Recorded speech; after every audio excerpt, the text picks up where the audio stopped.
তো বন্ধুরা ফোন থেকে জিমেল অ্যাকাউন্ট খুলতে গেলে তো সবার প্রথমে গুগলে যেতে হবে। তো গুগলে গিয়ে আমি গুগলের পেজটা খুলে নিলাম। নেওয়ার পরে এখানে লিখলাম একটা ক্রিয়েট জিমেল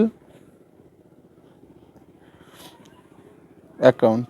তো এটা লিখে এখানে সার্চ দিলাম, দেওয়ার পরে একটা এরকম একটা পেজ খুলে যাবে। যার পরে এখানে ক্রিয়েট ইউর গুগল অ্যাকাউন্ট এটাতে চাপ দিলাম। তো দেওয়ার পরে এবারে এরকম একটা পেজ চলে যাবে। এখানে ফার্স্ট নেমটা লিখতে হবে প্রথমে।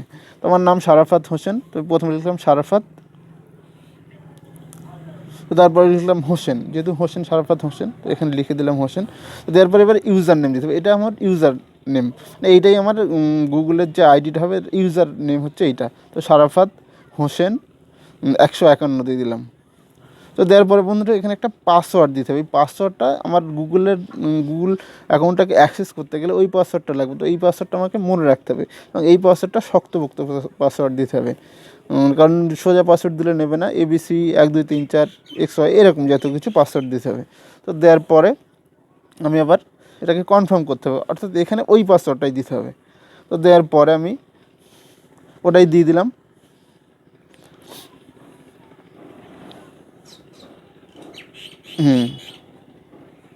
ওটাই দিয়ে এবারে নেক্সট করে দিলাম। তো বন্ধুরা নেক্সট করে দেওয়ার পরে এরকম একটা পেজ চলে আসবে। এখানে আমার ফোন নাম্বারটা দিতে হবে, কারণ এই ফোন নাম্বারটাই হচ্ছে আমার, এই ফোন নাম্বার ছাড়া কিন্তু আমার গুগল অ্যাকাউন্ট হবে না, জিমেল অ্যাকাউন্ট হবে না। তো এই ফোন নাম্বারটা মনে রাখতে হবে এবং এটা পরবর্তীকালে অনেক কাজে লাগে। তো আমি আমার ফোন নাম্বারটা এখানে দিয়ে দিলাম, দিয়ে নেক্সট করে দিলাম। তো বন্ধুরা এই জায়গাটায় একটা ওটিপি আসবে। আমার যে নাম্বারটা দিচ্ছি ওই নাম্বারে ওই ওটিপিটা আসবে। ওই ওটিপিটা এখানে বসাতে হবে, কারণ ওই ওটিপিটা ছাড়া কিন্তু আমার অ্যাকাউন্ট কমপ্লিট হবে না। তো ওই ওটিপিটা আমি এখানে বসিয়ে দেবো। ওটা একটু আসতে দেরি হয়, একটু আসতে আসুক। চলে এসেছে। তো পাসওয়ার্ডটা আমি এখানে লিখে দিলাম। লিখে দেওয়ার পরে ভেরিফাই করে দিলাম। তো দিলে এরকম একটা পেজ চলে আসবে। এখানে আমার জন্ম তারিখটা দিতে হবে। তো আমি আমার জন্ম তারিখটা দিয়ে দিলাম জানুয়ারি 1 1990।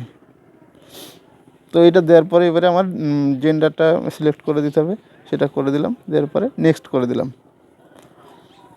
তো এবার এরকম একটা পেজ চলে আসবে। ইয়েস আই এম করে দিলাম। দেওয়ার পরে এবার তার পরবর্তীকালে নিচে চলে আসলাম, ইয়েস আই এগ্রি।